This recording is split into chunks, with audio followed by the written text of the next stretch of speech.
नमस्कार, डॉक्टर पंढरी इंगळे. आज आमच्या हॉस्पिटलला जुने पेशंट आमचे एका वर्षानंतर या ठिकाणी अकोल्यावरून आज फॉलोअपसाठी आले होते.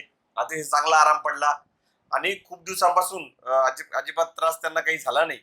आणि फॉलोअपसाठी ते एका वर्षानंतर या ठिकाणी आले असता त्यांना मागे म्हणजे एका वर्षापूर्वी आपल्याकडे जवळपास 6 महिने कंटिन्यू ट्रीटमेंट घेतली. तर त्यावेळेस त्यांना हिपमध्ये त्रास व्हायचा आणि त्यांना हिप आर्थरायटिस सांगितला होता.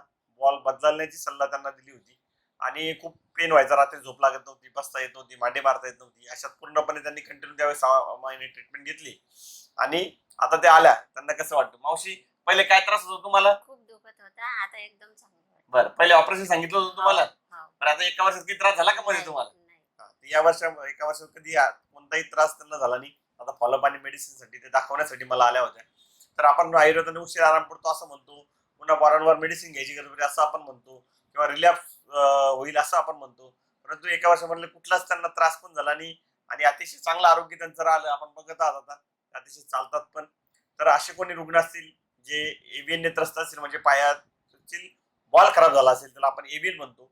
मणक्याचा आजार असेल, कमरेतला मणका खराब झाला असेल, मानेतला मणका नस दबलेली असेल, गॅप पडला असेल, तसेच गुडघेदुखी ज्याला आपण संधिवात, तामवात किंवा नी रिप्लेसमेंट सांगितलं असेल, तर या सगळ्या आजारावर आपल्या गंगा हॉस्पिटल ते अतिशय चांगल्या पद्धतीने उपचार आपण करतो, शास्त्रोक्त पद्धतीने उपचार करतो.